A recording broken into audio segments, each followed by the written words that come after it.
If you, if you saw The Wolf of Wall Street, you saw Michael McConaughey demonstrating what I call the Thymus Thump to DiCaprio. He overdoes it a bit. He doesn't really realize that it's a spiritual exercise and a form of therapy, as I'm going to unveil it to you this morning. He just uses it as a way of raising the resonance and vibratory effect of his voice. And it's completely lost on DiCaprio, who is so spiritually vacuous that if you took a sledgehammer to him, you wouldn't raise anything, except maybe a hollow reverb.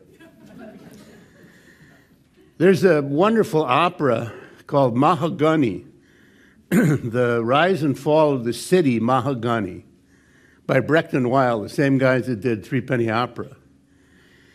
And it's about a mythical city in Florida. It's really a parable of the late stage of the self-destruction of industrial society. This mythical city is a magnet for prostitutes and pimps and criminals and gamblers and lowlife. Oh, show us the way to the next whiskey bar. Oh, don't ask why.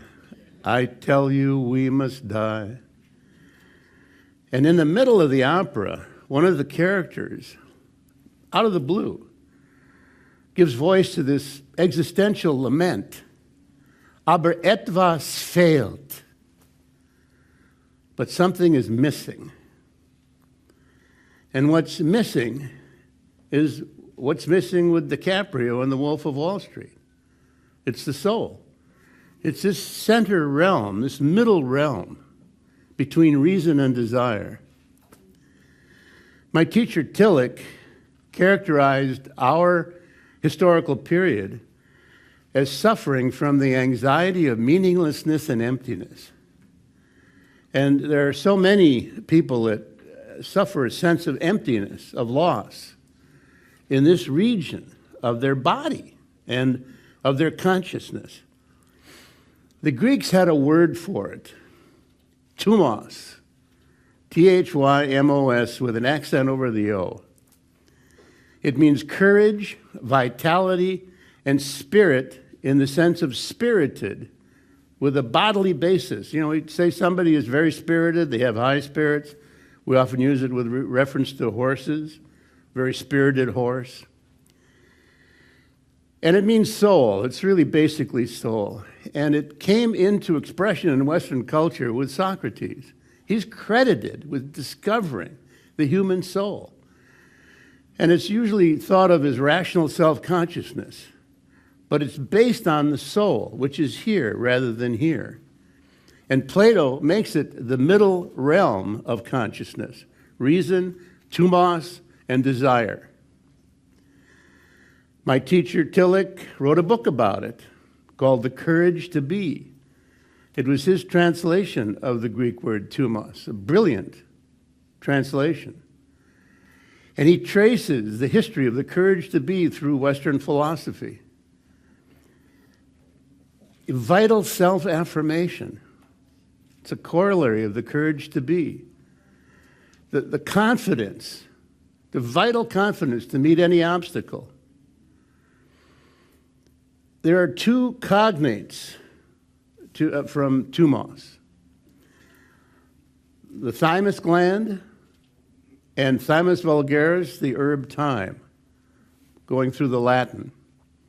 The thymus gland is the center of the immune system, and both terms, for the herb and the gland, bear out the meaning of the Greek root thymos. It's the center of your immune system. So it's it's the gland of courage. It defends you against illness and disease. It programs your T cells, your thymus cells, which are the front line of defense. In a way, the thymus gland is a kind of proto-brain. It has immune memory. And best of all, it distinguishes between self and not self. So if you wanted to look at the root of our self-affirmation, of our self-understanding, it would be the thymus gland in our immune system, which is based on this distinction between self and not self. There's a fairly recent science called psychoneuroimmunology, which attempts to trace the pathways from the brain to the immune system. And in cases of enormous stress, the brain secretes corticosteroids, cortisol, which diminishes the immune system. And so it's no wonder that post-traumatic stress sufferers, because they've been under such great stress, also have such a diminished immune system. And suicide is a consequence. The statistics on suicide that I heard in the rehearsal yesterday is just unbelievable.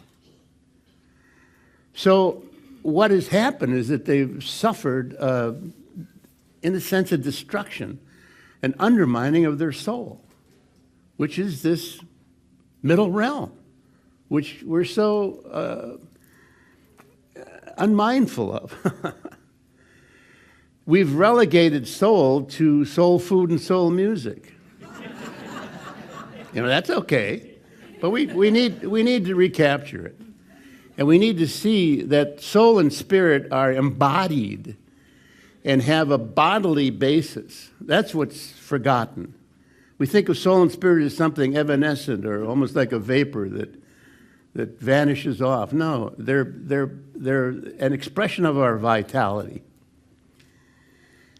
So the herb thyme is a germicidal disinfectant. It's mild, but it, because of that, is an assistant to the immune system.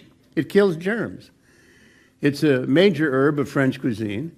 It was grown in public places in the ancient world, and people stepped on it to release its aroma.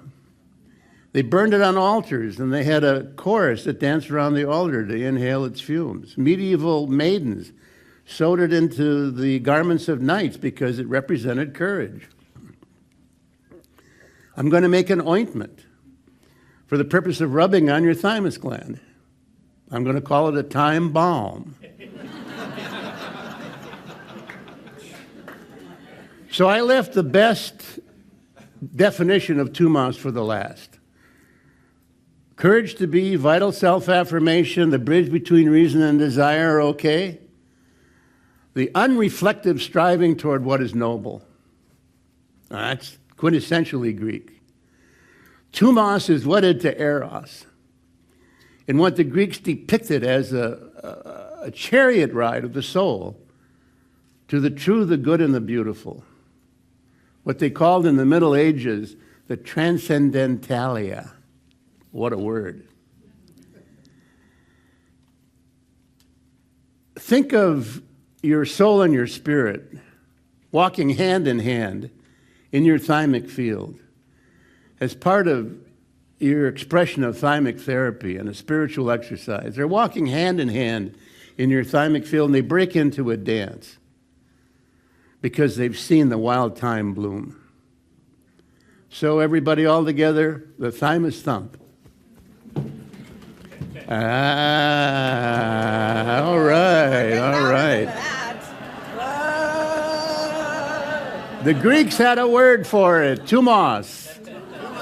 Thank you, Paul. Thank you.